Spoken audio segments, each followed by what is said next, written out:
जय हिंद प्यारे बच्चों। और कैसे हैं आप लोग। उम्मीद करता हूं कि बिल्कुल स्वस्थ होंगे और मस्त होंगे। तो बच्चों, पिछले वीडियो में हम लोग बात किए थे प्रकाश के बारे में और प्रतिबिंब के बारे में। आज के इस वीडियो में हम लोग बात करने वाले हैं प्रकाश का परावर्तन क्या होता है, प्रकाश के परावर्तन का डेफिनेशन क्या होगी और प्रकाश के परावर्तन के कितने नियम होते हैं। इन सभी बातों पे आज हम लोग डिस्कस करने वाले हैं। तो सबसे पहले मैं आपको एक बार रिवाइज करा देता हूं कि इसके पहले वाले वीडियो में हम लोग प्रकाश के बारे में क्या जाने थे। तो हम लोग प्रकाश के बारे में यही जाने थे कि प्रकाश एक प्रकार की विकिरण ऊर्जा होती है जो हमें वस्तुओं को दिखाने में सहायता करती है, परंतु प्रकाश स्वयं नहीं दिखती है। प्रकाश की तरंगदैर्घ्य 3900 एंगस्ट्रॉम से 7800 एंगस्ट्रॉम तक होती है। प्रकाश की चाल निर्वात में 3 × 10⁸ मीटर प्रति सेकेंड होता है। प्रकाश को चलने के लिए किसी माध्यम की आवश्यकता नहीं होती है, यानी प्रकाश माध्यम में भी चल सकता है और प्रकाश निर्वात में भी चल सकता है। निर्वात उसे कहते हैं जहां पर कुछ भी न स्थित हो, ठीक है। यानी सामान्यतः जहां पर कुछ नहीं स्थित होता है वहां पर वायु स्थित होती है, लेकिन अगर किसी जगह से हवा को भी हटा दिया जाए, वायु को भी हटा दिया जाए, तो वैसे जगह को निर्वात कहेंगे। तो प्रकाश निर्वात में भी संचरण करता है, यानी चल सकता है, ठीक है। प्रकाश क्या करता है भाई? प्रकाश वस्तुओं को दिखाने में हमारी सहायता करता है। कहने का मतलब ये है कि जब प्रकाश किसी वस्तु पर पड़ता है तो उस वस्तु से परावर्तित होकर हमारी आंखों में पड़ता है, तब जाकर हमें वह वस्तु दिखाई देता है, ठीक है भाई। आप समझने का प्रयास करिएगा। जैसे मान लीजिए कि ये आपका कोई वस्तु है, ठीक है भाई, और आप इसको इधर से कहीं से आप देख रहे हैं, ठीक है। आप इधर से क्या कर रहे हैं भाई? इस वस्तु को देख रहे हैं। तो जब प्रकाश की किरण इस वस्तु पर पड़ेगी, प्रकाश किरण इस वस्तु पर, ये आपका कोई वस्तु है, ठीक है भाई, ये कोई वस्तु है। इस पर जब प्रकाश किरण पड़ेगी और पड़ने के बाद इस वस्तु से परावर्तित होकर आपके आंखों में पहुंचेगी, तब जाकर ये वस्तु आपको क्या होगी भाई? दिखेगी।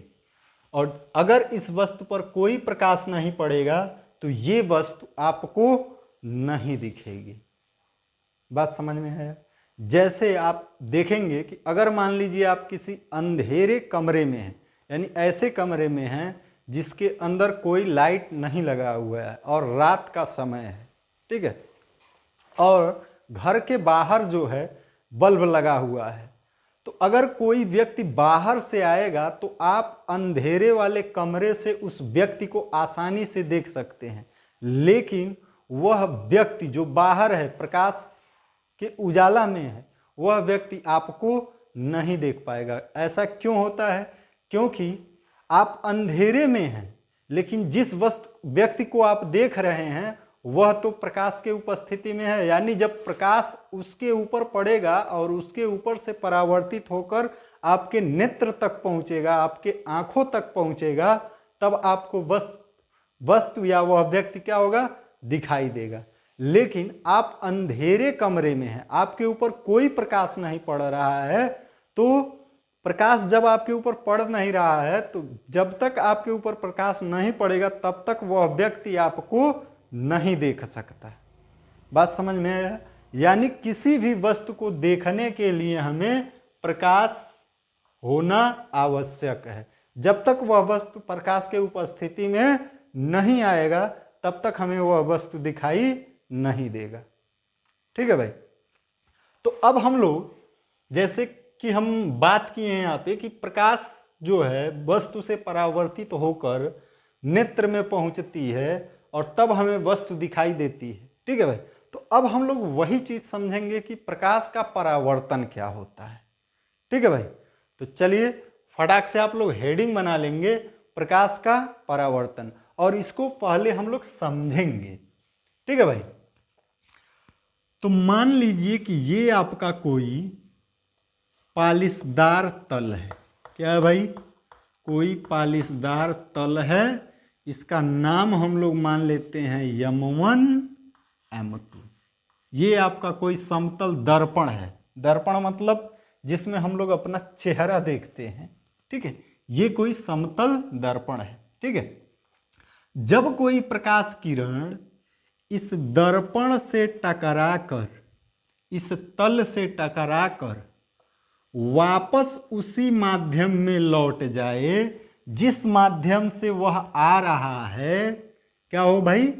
टकराकर, इस दर्पण से टकराकर उसी माध्यम में वापस लौट जाए जिस माध्यम से आ रहा है, तो इसी घटना को प्रकाश का परावर्तन कहते हैं, ठीक है भाई। यानी ये आपका कोई क्या है भाई? दर्पण है या चिकना कोई तल है। इससे प्रकाश किरण क्या हो रही है कि प्रकाश किरण आ रही है इस दर्पण से या इस तल से टकराकर वापस उसी माध्यम में, वायु से आ रही है, टकराकर वायु में ही वापस क्या हो जा रही है भाई? लौट के चली जा रही है। तो इसी घटना को प्रकाश का क्या कहते हैं? परावर्तन कहते हैं, ठीक है भाई। अब इसमें आप लोग समझिएगा कि जो किरण आती है, जो प्रकाश किरण आती है, उसे कहते हैं आपतित किरण, और जो टकराकर वापस जाती है उसे कहते हैं परावर्तित किरण।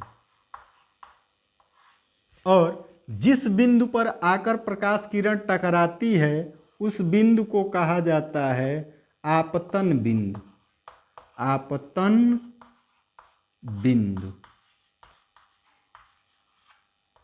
आपतन बिंदु, ठीक है। और आपतन बिंदु पर अगर आप लंबवत रेखा खींच दें, क्या कर दे भाई?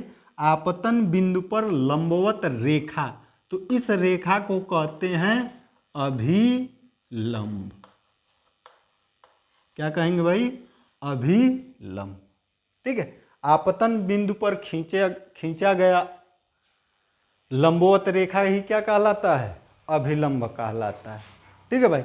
तो ये आपका परावर्तन की घटना होती है। इसमें इसके डेफिनीशन में आप क्या लिखेंगे? तो हेडिंग बना के डेफिनीशन में लिख लेंगे कि जब कोई प्रकाश किरण किसी चिकने व पालिशदार तल से टकराकर वापस लौट जाती है तो इस घटना को प्रकाश का परावर्तन कहते हैं। बस इतना बहुत ज्यादा है, ठीक है भाई। क्या लिखना है आपको? कि जब कोई प्रकाश किरण किसी चिकने व पालिशदार तल से टकराकर वापस उसी माध्यम में लौट जाती है तो इस घटना को प्रकाश का परावर्तन कहते हैं, ठीक है भाई। उसके बाद आप लोग ये फिगर बना लेंगे, ठीक है। अब यहाँ पे थोड़ा सा आप लोग समझिएगा कि अभिलंब से, ये आपका अभिलंब है, अभिलंब के साथ जो कोण आपतित किरण बनाएगी उस कोण को कहते हैं आपतन कोण, और इसको लिखते हैं I से। अभिलंब के साथ, यानी अभिलंब जो है इसके साथ जितना डिग्री का कोण बनाएगा कौन? आपतित किरण, ठीक है। यानी आपतित किरण और अभिलंब के बीच बना हुआ कोण क्या कहलाता है? आपतन कोण, और इसे हम लोग I से लिखते हैं। कोण I बराबर क्या है?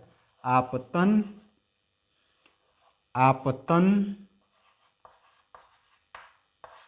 कोण, ठीक है भाई। जो फिगर में कोण I है ये क्या है? आपतन कोण कहलाएगा। क्यों आपतन कोण कहते हैं? क्योंकि ये अभिलंब और आपतित किरण के बीच बन रहा है। अभिलंब और आपतित किरण के बीच बन रहा है, इसलिए इसको कौन सा कोण नाम देते हैं? आपतन कोण। और अभिलंब और परावर्तित किरण के बीच जो कोण बनता है, यानी अभिलंब के साथ परावर्तित किरण जो कोण बनाती है उसे कहते हैं परावर्तन कोण, और इसको हम लोग आर से लिखते हैं। तो परावर्तन कोण आर बराबर क्या लिखेंगे? परावर्तन कोण, परावर्तन कोण। ठीक है भाई। आई क्या है? आई है आपतन कोण और आर है परावर्तन कोण। ठीक है भाई। तो उम्मीद करता हूं कि आप लोगों को प्रकाश का परावर्तन क्या होता है बहुत ही शानदार ढंग से समझ में आ गया होगा। अब आप लोग हेडिंग बना लेंगे परावर्तन के नियम। क्या हेडिंग बनाएंगे भाई? परावर्तन के नियम, परावर्तन के नियम। ठीक है। और इसमें बताएंगे कि प्रकाश के परावर्तन के दो नियम होते हैं। प्रकाश के परावर्तन के दो नियम होते हैं। नंबर 1, पहला नियम क्या होता है भाई? तो ध्यान से समझिएगा आप लोग। पहला नियम ये कहता है आपतित किरण, कौन सी किरण? आपतित किरण कामा परावर्तित किरण तथा अभिलंब। आपतित किरण तथा अपवर्तित किरण, आपतित किरण कामा परावर्तित किरण तथा अभिलंब, तीनों एक ही तल में आपतन बिंदु पर होते हैं। ठीक है भाई। इसमें रटने वाली कोई बात नहीं है। आप फिगर के अनुसार इन तीनों किरणों का नाम ले लेंगे आप। ठीक है। दो किरण और साथ में एक अभिलंब। ठीक है। इन्हीं को बता देंगे कि ये एक ही तल में आपतन बिंदु पर होते हैं। किस बिंदु पर तीनों मिलते हैं भाई? आपतन बिंदु पर। ठीक है। तो पहले नियम में हम लोग यही लिखेंगे आपतित किरण कामा परावर्तित किरण तथा अभिलंब, तीनों एक ही तल में आपतन बिंदु पर होते हैं या आपतन बिंदु पर मिलते हैं। बात समझ में आई? बस यही आपका होता है प्रकाश के परावर्तन का पहला नियम। ठीक है। दूसरा नियम क्या कहता है? दूसरा नियम कहता है परावर्तन कोण आर, परावर्तन कोण आर सदैव आपतन कोण आई के बराबर होता है। परावर्तन कोण आर सदैव आपतन कोण आई के बराबर होता है। कहने का मतलब इसका क्या है कि आर का मान उतना ही होगा जितना आई का मान होगा। ठीक है भाई।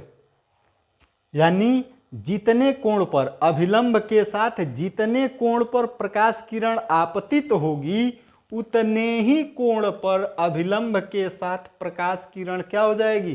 परावर्तित हो जाएगी। ठीक है भाई। यानी अगर आपका आपतन कोण 30 अंश है तो परावर्तन कोण भी 30 अंश होगा। जितना आई का मान होगा उतना ही आर का मान होगा। अगर 60 ही अंश है तो आर का मान भी कितना होगा भाई? 60 ही अंश होगा। ठीक है। तो उम्मीद करते हैं कि आप लोगों को प्रकाश का परावर्तन क्या होता है और प्रकाश के परावर्तन के नियम क्या हैं, ये सभी बातें आप लोगों को बहुत ही शानदार ढंग से समझ में आ गई होंगी। तो बस आज के लिए इतना ही। मिलते हैं हम लोग नेक्स्ट वीडियो में। तब तक के लिए धन्यवाद। जय हिंद।